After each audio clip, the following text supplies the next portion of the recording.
안녕하세요. 저는 얼마 전 기적 같은 일을 겪게 된 50대 사연자입니다.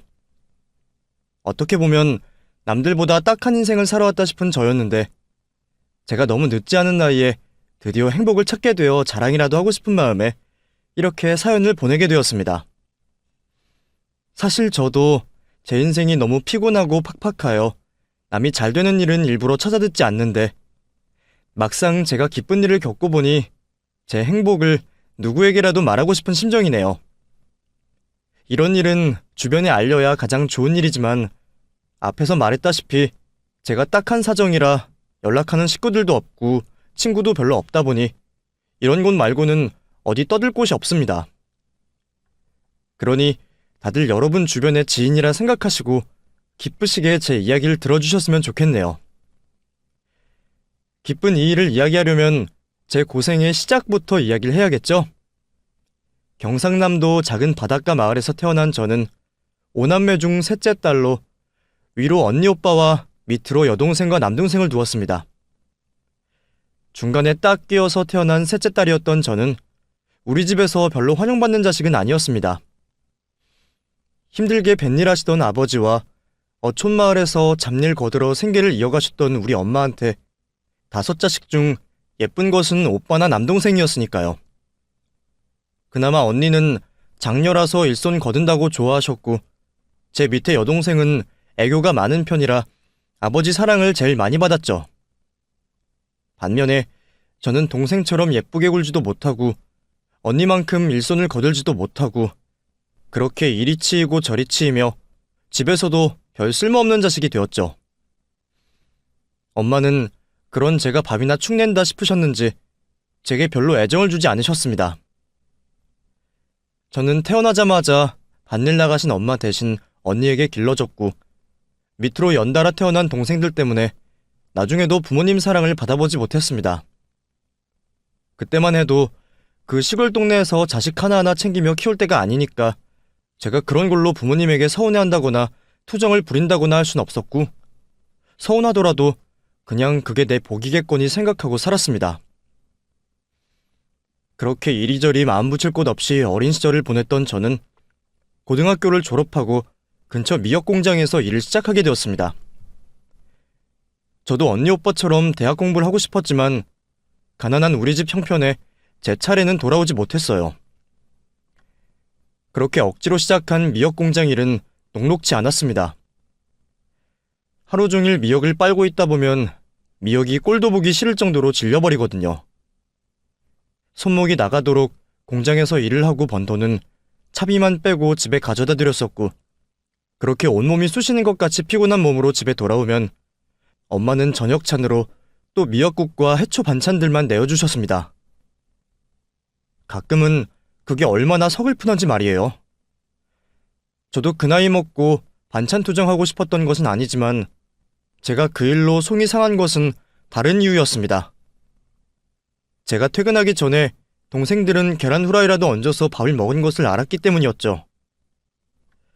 우리 엄마는 식구가 많다는 이유로 평생 저한테는 후라이 하나 내준 적이 없는 사람이었습니다.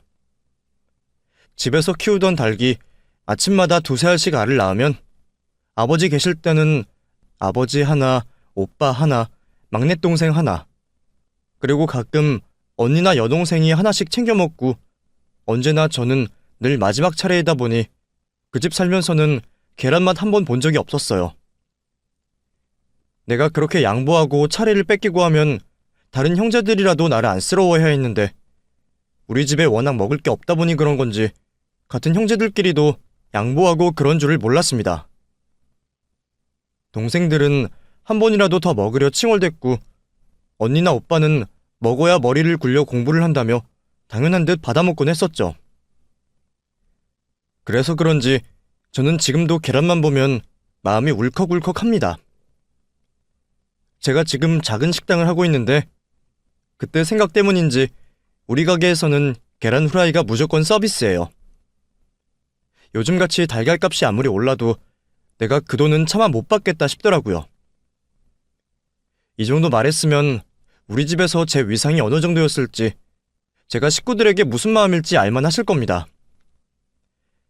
저는 날 때부터 그렇게 사는 게 당연했기에 평생 대꾸 한 번 못하고 살아왔고, 그러다 나이 먹고 엄마 손에 등 떠밀려 모르는 남자한테 시집 갈 때도 찍소리 한 번 못했습니다. 제가 시집 갔을 때 나이가 겨우 23살이었어요. 요즘 23살이면 한창 좋을 나이 아닙니까? 대학 생활하고 놀러 다니고 그럴 나이인데 우리 엄마는 그 정도 나이 먹었으면 거둘 만큼 거뒀다며 저를 곧장 시집 보내버렸습니다. 언니도 오빠도 공부한다고 아직 결혼을 안 했었는데 우리 집 형제 중에 제일 먼저 결혼한 사람도 저였어요. 엄마는 일찍 시집 가면 내 가정 꾸리고 좋은 거라 하셨지만 저는 그게 부모한테 버려진 거라 생각했습니다.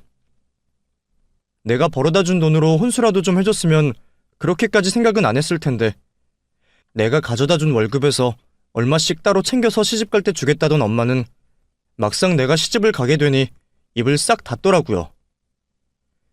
화장대 하나 해갈 돈이 없길래 내 돈은 없냐 물었더니 그때 그 돈이 어디 여태 있겠냐면서 오히려 제게 화를 내셨었죠. 아무리 없이 산다 그래도 20년 넘게 키운 자식 시집 보내면서 돈 한 푼도 안 쥐어줄 수 있는 건지 내가 그 집 딸은 맞나 싶어서 참 가슴이 먹먹하더라고요. 덕분에 저는 시집 가면서도 혼수 없이 맨손으로 들어갔고 나중까지도 그 일로 두고두고 시어머니께 구박을 당해야 했었습니다. 그때는 엄마 손에 이끌려 억지로 선보고 남편에 대해 잘 알지도 못하고 정말 울며 겨자 먹기로 결혼을 했던 건데 솔직히 시집을 가면서 조금 후련한 것도 있었어요. 친정에서 그렇게 대우를 못 받고 살았으니 차라리 시집 가서 내 남편 만나서 살면 좀 더 낫지 않을까 생각을 했었거든요. 연애 결혼은 아니었다 치더라도 그래도 얼추 마음 맞아서 결혼하는 건데 설마 남편도 내 편이 아닐까 생각했었습니다. 그렇게 제가 어린 나이에 등 떠밀려 선을 보고 시집을 갔던 곳은 우리 동네에서 가깝지도 않은 곳이었습니다. 언니랑 동생한테는 먼데 시집 갈까봐 젓가락 멀리 잡지 말라 그러더니 나는 왜 그렇게 먼데 보내놨는지 말이에요. 시댁은 제가 살던 고향에서 차 타고 4시간이나 가야 하는 먼 동네였는데 거리도 멀고 한 번에 가는 버스도 없어서 결혼 후에는 친정에 거의 가보지도 못했었었죠. 지금 생각해보면 우리 엄마는 끝까지 나를 그리 멀리 떨어뜨려 놓고 싶었나 싶기도 하고 그렇게 저는 고향을 떠나 생판 모르는 남의 동네에서 살게 되었어요. 그때 제 나이도 너무 어렸고 집 밖에 모르던 제가 하루아침에 낯선 동네, 낯선 환경에서 지내려니 잠도 안 오고 밥맛도 있지 않았습니다. 저희 시댁에는 나이 많으신 시어머니와 늦둥이 남편 둘뿐이었는데 환영받을 거라는 제 생각과 달리 두 사람 누구도 저를 반겨주고 맞아주는 사람이 없었어요. 남편은 시골 남자라 그런지 무뚝뚝하게 굴었고 시어머니는 옛날 분이시라 그런지 시집온 며느리를 종 취급하시는 겁니다. 그래서 제가 시집간 첫날부터 30개도 넘는 그 집 장독을 다 닦아야 했어요.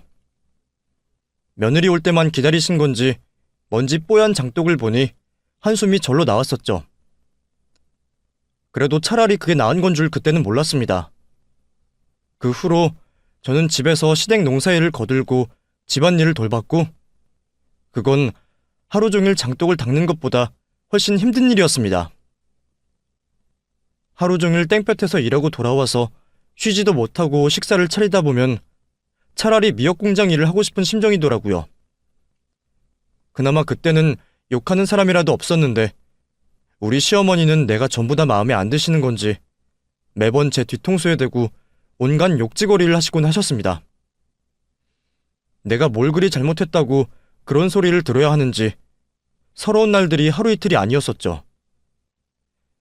가뜩이나 나이 많은 남편은 어린 마누라 챙길 생각도 하지 않고 맨날 뭘 하는지 퇴근하고 술 마시느라 집에 잘 들어오지도 않았어요.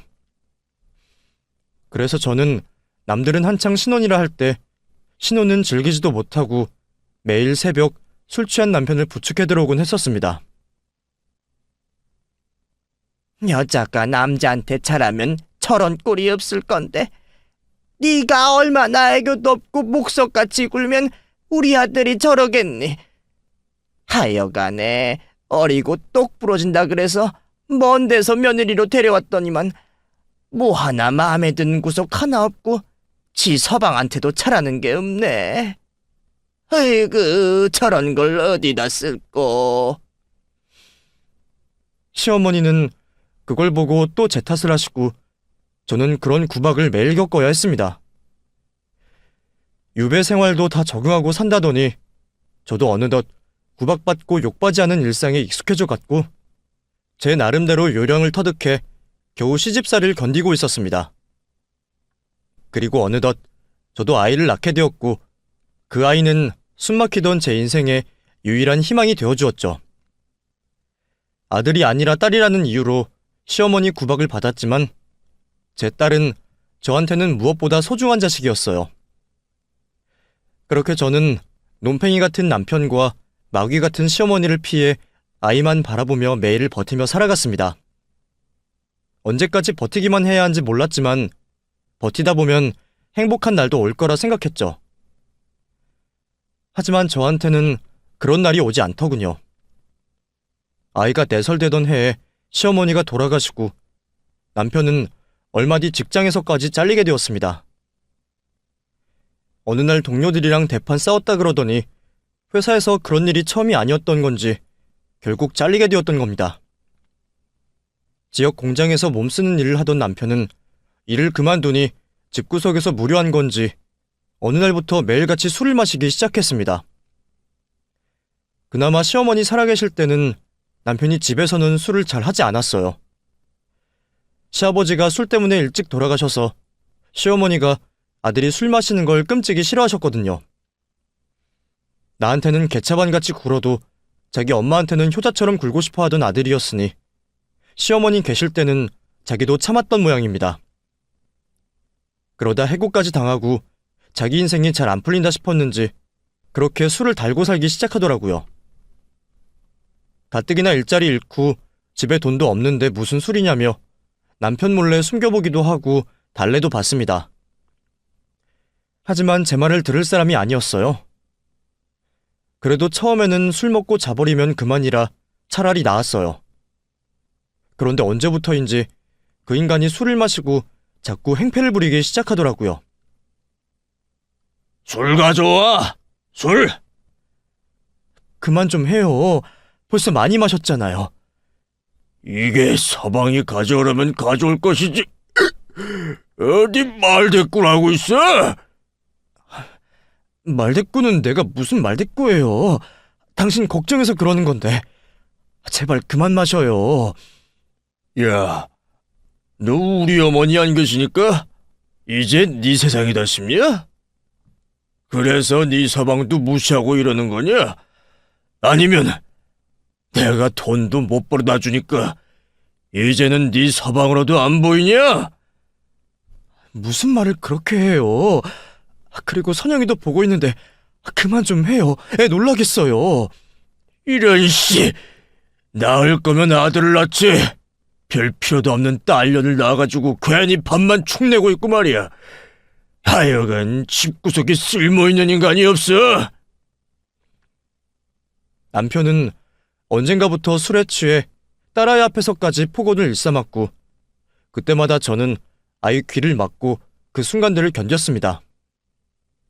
그래도 처음에는 술이 잘못이지 사람이 무슨 죄겠냐 싶어서 참고만 있었어요. 남편도 당장 사는 게 막막해서 그럴 거라며 이해해보려 노력했었죠. 하지만 남편은 그 후로도 일자리를 알아보기는커녕 밖에 서고 집에 서고 늘 술만 달고 있었고 그럴 때마다 어린 딸과 저는 남편의 폭언과 난동을 쳐다보며 두려움에 떨어야만 했습니다. 처음에는 말뿐이었던 남편이 언젠가부터 제 몸에 손을 대기 시작하더니 그 후로는 거리낌 없이 제게 손찌검을 하기 시작했습니다. 그리고는 술이 깨면 매번 똑같이 미안하다며 고개를 떨구곤 했어요. 그쯤 되니 이 사람이 정말 나한테 미안하기나 한 것인지 나를 사람 취급이나 하는 것인지 의문이 들었지만 저는 차마 이혼 생각까지 할 수가 없었습니다. 이혼이 쉬운 일도 아니고 이혼해서 혼자 자식을 어떻게 키워야 할지, 딸아이 데리고 혼자 잘 살 수 있을지, 아이에게 아버지 자리를 뺏으면 어쩌지, 별 생각을 다 하다 보면 당장이라도 집을 나가고 싶다가도 결국 돌고 돌아 제자리를 지키게 되는 것입니다. 저도 남일이라면 뭐하러 그런 놈이랑 붙어 사냐며 당장 헤어지라 했을 겁니다. 하지만 남들이 보기에는 미련하다 답답하다 할지 몰라도 정작 자신의 일이 되면 막상 그렇게 하지 못하는 게 현실이더라고요. 차라리 혼자였더라면 선택이 쉬웠을지, 자식이 있는 입장이라 당시에 저는 내가 좀 참고 버티는 것이 최선이라 생각했습니다. 그렇게 매일 참고 견디고 그렇게 결혼 생활을 이어갔습니다.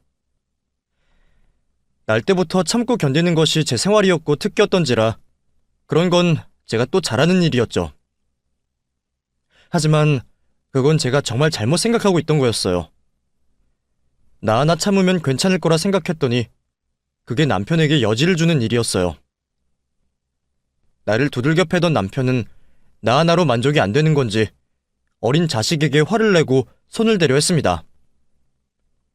여태 잘 참았다 생각했지만 남편이 내 딸에게 그런 짓을 한 순간 저는 아이 때문에라도 한시도 그 집에 있을 수가 없었어요.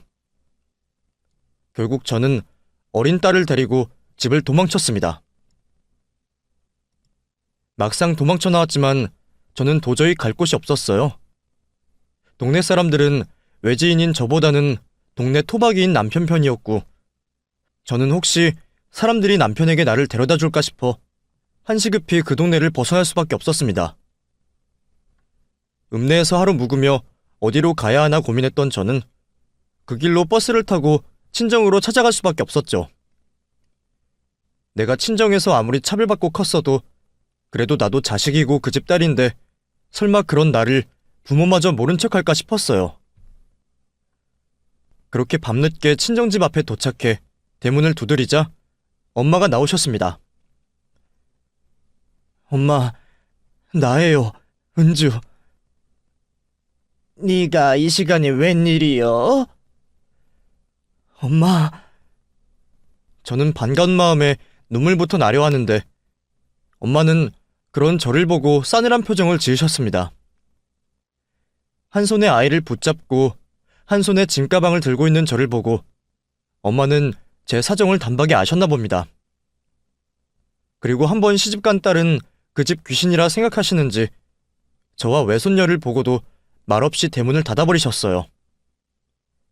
그나마 친정이라고 찾아왔는데 그런 취급을 받으니 얼마나 서럽던지 그나마 남아있던 가족애가 싹 사라지는 기분이었네요.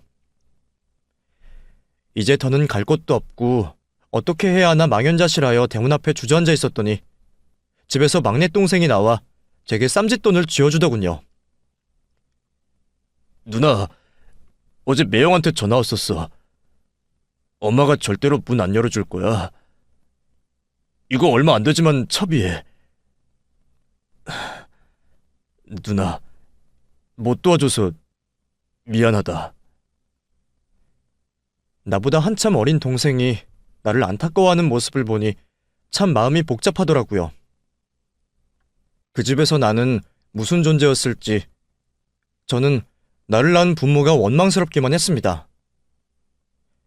내가 그런 놈한테 시집가서 10년 가까이 고생만 하고 얻어맞다가 도망 나온 것도 다 부모 탓인 건데 결국 부모 잘못 만났다는 죄로 사람 인생이 이렇게나 망가질 수 있는 건지 제가 그때 뼈저리게 깨닫게 되었네요. 결국 저는 어린 동생이 건네준 돈 얼마를 쥐고 아이를 데리고 다시 길을 떠났습니다. 그리고 막차를 잡아타고 무작정 부산으로 갔습니다. 부산은 그나마 제가 한번 가봤던 곳이었고 그래도 큰 도시이니 가면 뭐라도 하고 살 수 있지 않을까 생각했어요. 자정이 가까운 시간 부산에 도착한 저는 터미널 근처에서 제일 저렴한 여관방에 들어갔고 딸아이를 일찍 재워놓고 그날 밤새 숨죽여 울었습니다. 자꾸 안 좋은 얘기만 하려니 참 민망하고 죄송스럽지만 그게 제가 30년 겪은 모진 인생살이였네요. 하지만 그 후로도 제 고생은 끝나지 않았습니다. 당장 수중에는 돈도 없고 아이 학교도 곧 보내야 하는데 주소지도 없으니 이걸 어째야 하는지 앞으로 혼자 딸과 먹고 살 걱정을 하려니 미칠 것 같더라고요. 당장 나가서 일이라도 해야 했지만 그게 쉽지가 않았습니다. 내가 일하는 동안 아이를 어디 맡겨야 할지, 살림 살던 나한테 누가 일자리를 주기나 할지 걱정이 태산이었죠. 여관방에 어린 여자애 혼자 두고 나다닐 수도 없었고, 그래도 처음에는 어떻게든 해보겠다고 아이 데리고 여기저기 일을 구하러 다녔어요. 돈을 덜 받아도 되니까 애를 좀 데리고 있고 싶다 하는데도 그런 제 처지를 봐주시는 사람들이 그리 많지 않더라고요. 저도 도시 생활은 처음인지라 며칠 일해주고 돈을 떼이는 일도 있었고 정말 별의별 일을 다 겪어야 했습니다. 그렇게 매일 일 구한다고 정처 없이 길을 헤매고 고생고생을 하다 보니 옆에 있는 자식에게 무슨 잘못을 저지르나 싶은 생각이 드는 겁니다. 학교 갈 시기가 지났는데 학교도 못 보내고 있고 내가 어미 노릇을 제대로 하는 건지 제 자신이 한심스러웠죠. 당장 고정적인 일자리라도 구하면 마음 놓고 아이 학교라도 보낼 텐데 도움받을 길도 없이 이도저도 못했던 저는 결국 아이를 데리고 보육원을 찾게 되었습니다. 내가 조금만 더 똑똑하고 야무졌더라면 그 방법 말고 다른 방법을 생각할 수도 있었을 텐데 당시 제 머리로는 그것밖에 생각이 나지 않았네요. 그래도 그리 오래 맡겨둘 생각은 아니었습니다. 내가 자리 잡을 때까지만 맡겨두고 금방 다시 데려와서 아이를 내가 키우려고 생각을 했었죠. 그래서 저는 이건 아이를 버리는 게 아니라며 스스로를 속이면서 그렇게 아이를 보육원에 데려다 놨습니다. 아이는 영문도 모른 채 거기까지 갔다가 결국 눈물을 터뜨렸죠. 엄마, 나 엄마랑 헤어지기 싫어. 나 여기 있기 싫어. 나 데려가. 나랑 같이 살아. 선영아, 엄마가 선영이를 데리고 일을 다닐 수가 없어서 그래서 잠시 여기 맡겨놓는 거야. 엄마가 절대로 선영이 버리는 거 아니야. 여기 친구들이랑 선생님이랑 잠깐 지내고 있으면 엄마가 금방 데리러 올게. 싫어. 친구들 싫어. 필요 없어. 선영아, 너 여기 있으면 학교도 다닐 수 있어. 선영이 학교 가고 싶다 그러지 않았어? 학교? 학교 갈 수 있어? 다른 아이들이 책가방 메고 학교 다니는 걸 물끄러미 바라만 보던 아이는 학교를 보내준다는 말에 조금 진정하는 듯 했어요. 저는 없는 돈을 탈탈 털어 시장에서 사온 책가방과 신발 주머니를 아이에게 건네주며 학교를 다니게 해주겠다며 아이를 회유했죠. 자, 여기 가방이랑 사왔잖아.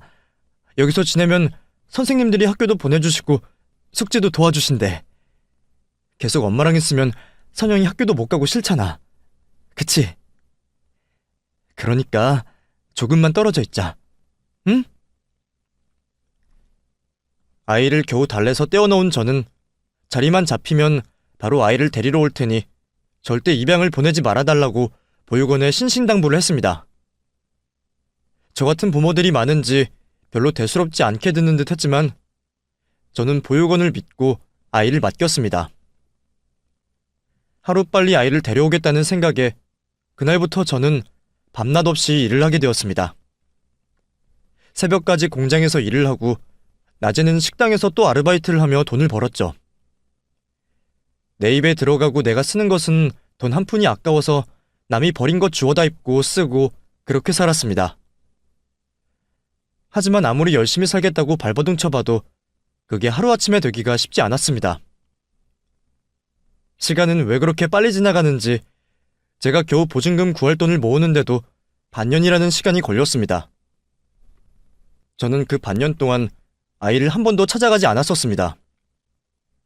지금 생각하면 참 미련하고 바보 같은 생각이지만 그때는 당장 한 푼이라도 더 벌고 이를 악물기 위해서 잠시 참아야 한다 생각을 했었어요. 괜히 아이 보러 갔다가 못 떨어지고 아이를 찾아오게 될까봐 제 마음을 단단히 먹기 위해 그런 좌충수를 두었었죠. 하지만 결국 그게 이 모든 사단의 시작이 되었습니다. 반년 만에 단칸방을 겨우 구해 보육원을 찾아갔더니 그 사이 아이는 이미 한국에 없더군요.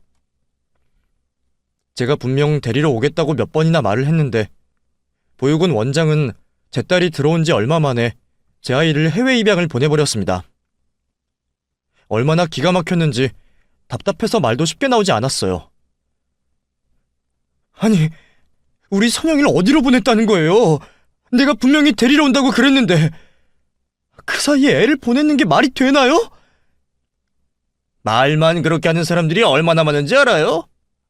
내가 몇십 년 동안 보육원을 운영했지만 데리러 온다 그러고 영영 안 찾아오는 부모들이 거진이에요. 그런데 내가 당신 말을 어떻게 믿고 애를 계속 데리고만 있겠어요? 좋은 기회 왔을 때 보내는 게 애한테도 좋은 일이지. 지금 부모 자식을 생이별을 시켜놓고 아이한테 좋은 일이라는 게 말이나 됩니까? 이보세요. 솔직히 자식 하나도 제대로 키울 형편이 못 돼서 애를 맡겨놓고 갔으면서 뭐가 그리 당당해요? 지금 와서 애를 데려간다 해도 가서 아이 잘 키울 자신 있어요? 애 다시 데려가 놓고 얼마 안 돼서 도로 맡기러 오는 사람들도 허다해요. 그리고 해외 입양 가면 거기서 영어도 배우고 좋은 학교 보내주고 훨씬 잘 살 텐데 아이를 위해서도 그게 좋은 선택 아닌가요? 낳았다고 다 부모 노릇하는 거 아닙니다. 여기 애들 보세요. 이 중에 하나라도 입양 가면 그게 애들한테도 좋은 거지. 부모 노릇도 제대로 못하면서 제발 답답한 소리 좀 하지 마세요. 입양을 보내는 것이 아이를 위해서라도 더 좋은 일이라 말하는 원장의 얘기를 들으며 저는 화가 나면서도 할 말이 없었습니다. 애가 입양되어 가서 넉넉하고 화목한 가정에서 잘 자란다면 제가 생각해도 자식에게는 그게 더 좋은 일인 것 같았으니까요. 저만 해도 부모랍시고 낳아놓고 방치한 그 인간들 때문에 제 인생이 어찌 되었나요? 그걸 생각하면 저도 제 딸에게 그리 좋은 부모가 되어주지 못할 것 같았습니다. 아이를 사랑으로만 키우는 게 아니라는 원장의 현실적인 말이 제 마음에 비수를 꽂더라고요. 결국 저는 더 따져 묻지도 못하고 아이가 입양 간 주소도 알지 못한 채 보육원을 돌아 나올 수밖에 없었습니다. 어찌 어미가 자식을 포기하나 싶지만 그때는 현실적으로 그게 맞는 방법이라 생각했어요. 내가 지금 당장 데려온다 한들 살림살이 하나 없는 단칸방에서 애한테 뭐 하나 제대로 해줄 수가 없겠더라고요. 그렇게 생각하면 그 많은 아이들 중에서 우리 아이가 좋은 집에 입양된 것을 감사하게 여겨야 하나 싶은 생각마저 들었었어요. 하지만 어쩌면 그것들도 전부 제 핑계였는지 모르겠습니다. 사실은 저도 제 삶이 지긋지긋하고 도저히 혼자 딸아이를 제대로 키울 자신이 없어서 아이가 나를 떠나면 더 행복해질 거라 생각하고 싶었는지도 모르죠. 그렇게 저는 외국으로 떠난 아이를 찾지 못하고 죄책감에 시달리면서도 이제 고생은 나 혼자 하면 그만이라 생각하며 딸이 그곳에서는 좋은 부모 밑에서 행복하게 살기를 바랄 수밖에 없었습니다. 그 후로 20년 가까운 세월이 흘렀습니다. 그 긴 시간을 딸 없이 나 혼자 어떻게 살았는지 정말 말도 못하게 힘든 시간들이었죠. 그걸 생각하면 차라리 그 고생도 나 혼자 해서 다행이었지 싶지만 그렇다고 아이를 버린 제 죄책감이 사라지진 않았어요. 그래도 저는 20년 동안 한 번도 그 아이를 잊어보지 않았습니다. 주변에서 늦지 않았다고 재혼하라는 소리도 많이 들었지만 남의 자식 키우거나 새 자식 얻기 싫어서 재혼도 안 했고 20년 동안 한 번도 만나지 않았지만 내 딸이 좋은 곳에 유학 간 셈 치고 그렇게 살았어요. 그렇게 생각한다 해도 매일 딸이 보고 싶고 그리운 것은 사실이었네요. 내 인생이 어쩌다 이렇게 되었을까 그 생각은 많이 해봤는데 이제 와서 부모 탓하면 뭐하고 세상 탓하면 뭐할까 싶어서 그냥 하루하루 마지못해 살아갔죠. 그래도 목숨은 질긴지 그냥 그렇게 사라지더라고요. 그렇게 살다 보니 저도 이제서야 조금 먹고 살만해졌습니다.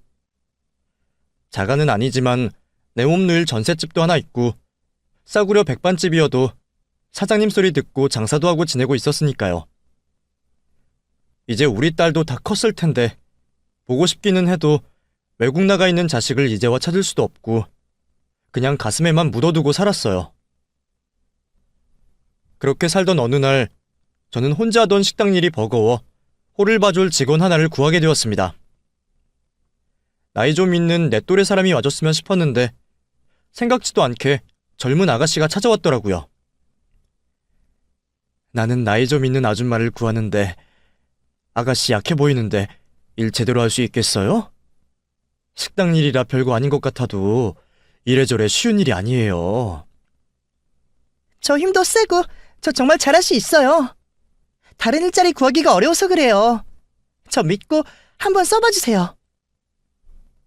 젊은 사람이 힘든 일을 제대로 할까 싶어서 안 뽑으려고 그랬는데 꼭 일을 해야겠다며 사정하는 얘기에 저도 마지못해 그 아가씨를 직원으로 두게 되었습니다. 뽑으면서도 젊은 사람이 다른 일 놔두고 왜 이런 데서 일할까 궁금하기도 했지만 사정 하나 없는 사람이 어디 있을까 싶어서 저도 더 묻진 않았었어요. 근데 하루 종일 같이 있고 친해지다 보니 어느새 서로 개인사를 나누게 되었고 그 아이 사정도 듣게 되었습니다. 일은 할만해? 예, 별로 힘든 것도 없고 재미있어요. 은영이 너는 어쩌다가 이 일을 한다 그랬어. 너 정도 되면 더 좋은 일 많지 않니? 제가 뭐 제대로 배운 것도 없고 그러다 보니까 써주는 데가 별로 없더라고요. 요즘 다들 대학 나오니까요. 그러냐? 하긴 요즘 죄다 대학 나오니까 그것도 그렇네. 사실 나도 못 배우고 가진 것 없다고 고생 많이 했었어. 옛날에 나 그런 줄 알았더니 요즘도 비슷한가 보다. 사장님은 자녀분 없으세요? 한 번도 가족 얘기는 안 하시네요. 가족? 내가 가족이 어디 있어. 그냥 혼자 사는 거지. 왜요? 결혼을 안 하셨어요? 결혼? 하긴 했었지. 그것도 벌써 오래전 일이네. 근데 10년도 못 살고 끝났어. 남편이 워낙 개체반이었거든. 이혼도 못하고 도망 나왔다가 그 인간 죽고서야 겨우 연이 끊겼지. 술 때문에 그렇게 난리를 부리더니 결국 술 때문에 죽었다더라고. 그 인간 죽었다는 소리에 나도 그제서야 좀 숨이 쉬어지더라고. 혹시 찾아올까봐 엄청 겁먹었었거든. 그럼 두 분 사이에 자식은 없으셨어요? 아유, 자꾸 내 얘기를 왜 물어? 내 얘기는 재미있는 것도 없어. 이리 나자. 자식 버리고 살면서 내 딸 얘기는 평생 해본 적이 없기에 저는 자꾸 묻는 그 아이의 물음에도 계속 말을 아꼈습니다. 근데 그 애는 뭐가 그렇게 궁금한지 틈날 때마다 저한테 자식 얘기를 묻곤 했었어요. 우리 딸이 잘 컸으면 딱 그만했을 것 같고 또 우리 딸아이 어릴 적이랑 많이 닮은 듯한 그의 얼굴을 보니 저도 모르게 딸 생각이 나더라고요. 그래서 여태 한 번도 하지 않았던 헤어진 딸 얘기를 하게 되었죠. 사실 나도 딸이 하나 있어. 은영이 네가 올해 28이라 그랬으니까 우리 딸이랑 딱 동갑이네. 그러고 보니까 우리 딸이랑 이름도 비슷하네. 우리 딸은 선영이거든. 선영. 그래요? 근데 왜 한 번도 말씀 안 하셨어요? 따님은 지금 뭐 하세요? 글쎄, 어딘가에서 잘 살고 있겠지. 사실 옛날에 내가 형편이 안 좋아서 미국으로 입양 보냈거든. 그 뒤로 소식을 몰라. 벌써 20년이 다 됐으니 세월 참 빠르네. 그럼 20년 동안 보고 싶진 않으셨어요? 한 번도 안 찾으셨어요? 내가 버린 새끼를 이제 와서 찾으면 되나. 그냥 어디서 잘 살고 있을 거라 생각해야지. 미국 간다고 소식 끊겨서 찾을 수도 없고. 그래도 요즘에는 어떻게든 찾으려면 찾을 수 있을 텐데요. 에이, 나 혼자 살기도 힘든데 찾아서 뭘 하겠어. 그냥 살던 대로 사는 거지. 남 앞이라 말을 그렇게 하긴 했지만 저도 딸이 참 보고 싶었습니다. 하지만 20년 전에 버려놓고 다 큰 자식 앞에 어미랍시고 나타나는 건 참 염치가 없다 싶어서 말을 그렇게 했죠. 그날 제 얘기를 들은 직원 아이의 표정이 묘해 보이긴 했지만 무슨 일인지 전혀 알지 못했습니다. 그런데 그 다음날부터 직원이 그만두겠다는 문자만 남기고 출근도 하지 않고 소식이 갑자기 끊겨버렸어요. 그동안 일도 야무지게 잘하고 우리 딸 생각나서 가족처럼 잘 대해주었던 직원이었는데 이렇게 갑자기 소식이 끊기니 저도 참 황당하더군요. 월급날도 얼마 남지 않았는데 이상하다 싶기도 했고요. 하지만 사는 집도 모르고 전화는 받지도 않기에 저는 그대로 그 직원을 보내기로 했습니다. 근데 그러고 며칠이나 지났을까요? 세차게 비가 오는 그날 밤 우리 집으로 뜻밖의 손님이 찾아왔습니다. 누구세요? 장모님, 저 선영이 남편입니다. 갑자기 찾아와서 죄송하지만요. 장모님, 선영이가 실종됐습니다. 집에 유서를 쓰고 나갔는데 아무리 찾아도 없고 혹시 장모님은 선영이가 어디 갔을지 아실까 싶어서 연락 없이 왔어요. 죄송합니다. 다짜고짜 나를 찾아와 내 사위라 하는 그 사람은 20년째 본 적 없는 내 딸이 실종되었다며 나를 찾아왔습니다. 그게 무슨 말이에요? 선영이 남편이라고요? 내 집은 어떻게 알았어요? 사위는 긴 말할 수가 없다며 짧게 상황 설명을 해주었고 저는 그제서야 우리 가게 직원이었던 그 아이가 내 딸 선영이었다는 것을 알게 되었어요.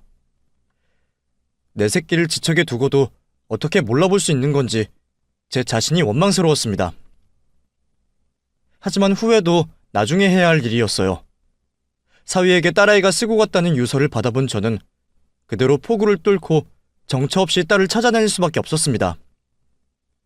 유서에는 아이가 내내 저를 원망하는 글만 적혀 있었어요. 어릴 적 꼭 찾으러 오겠다고 해놓고 버리고 간 엄마에 대한 원망, 20년 세월 동안 자기를 찾지도 않고 보고 싶어 하지도 않았다는 나에 대한 서운함과 미움이 그 유서에 빼곡히 적혀 있었습니다. 딸아이는 나를 찾아 묻고 싶은 게 많았나 봅니다. 그래서 내 가게에 와서 자꾸 딸이 보고 싶지 않냐 캐물었던 모양이에요. 그것도 모르고 저는 이제 와서 찾아 뭐 하겠냐는 소리를 했고 딸은 그 말을 듣고 좌절하여 유서를 쓰고 사라져버린 겁니다.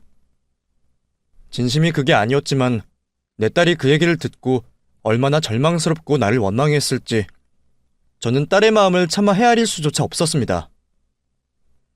그리고 큰일이 나기 전에 딸을 찾아 그 오해를 풀어주고 싶었죠. 저와 사위는 각자 딸이 갈 만한 곳을 찾기로 하고 거리를 다니기 시작했습니다. 20년 전 일을 떠올리려니 쉽지 않았지만 오래전 기억을 더듬으며 아이를 찾아다녔습니다. 처음에는 부산역도 가보고 터미널도 가보고 예전 보육원 자리까지 찾아가 봤습니다. 그 보육원은 이미 없어진 지 오래였고 유서를 쓴 아이가 터미널에 있을 이유도 없었죠. 계속 생각하다 보니 한 가지 기억이 떠올랐습니다. 아이를 보육원에 데려가기 전날 제가 딸아이를 데려갔던 장소였어요. 마지막으로 같이 바다나 보자며 바닷가 앞에서 하루 묵었었는데 혹시 거길 갔을까 싶더라고요.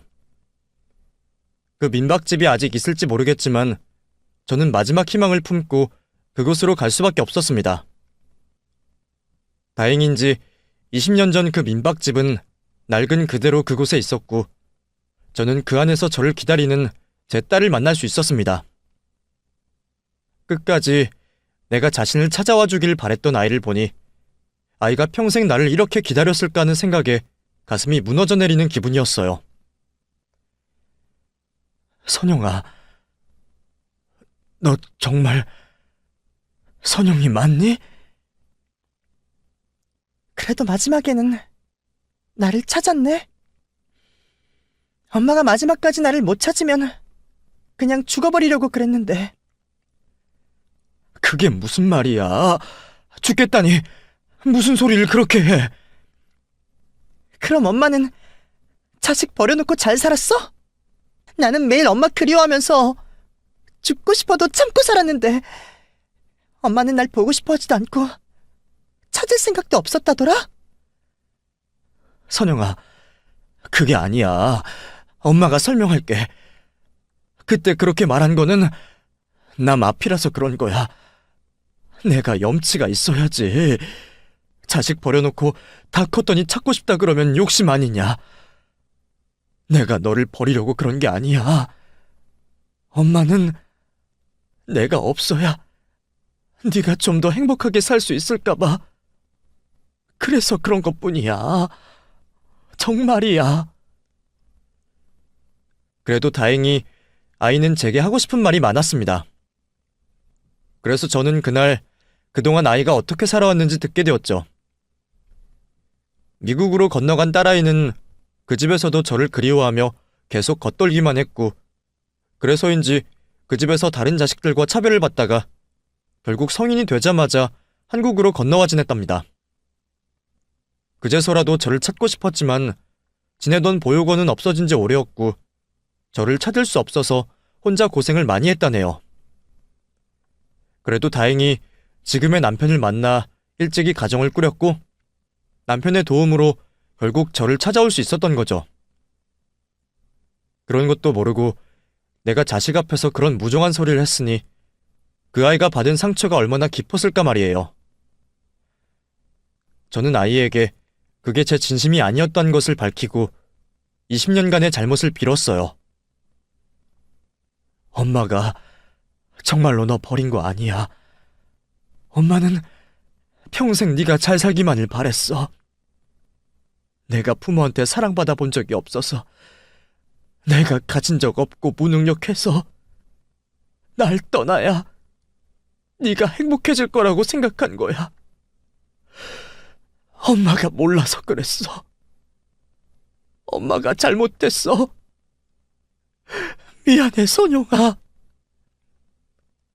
엄마, 너무 보고 싶었어.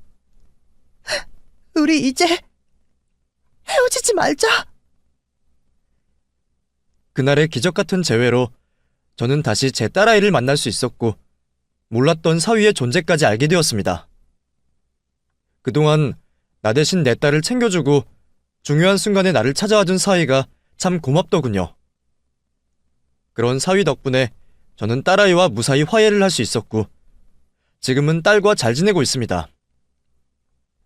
그래도 다행히 딸이 한국에서 영어교사 일을 하면서 먹고 살기 어렵진 않았나 보더라고요.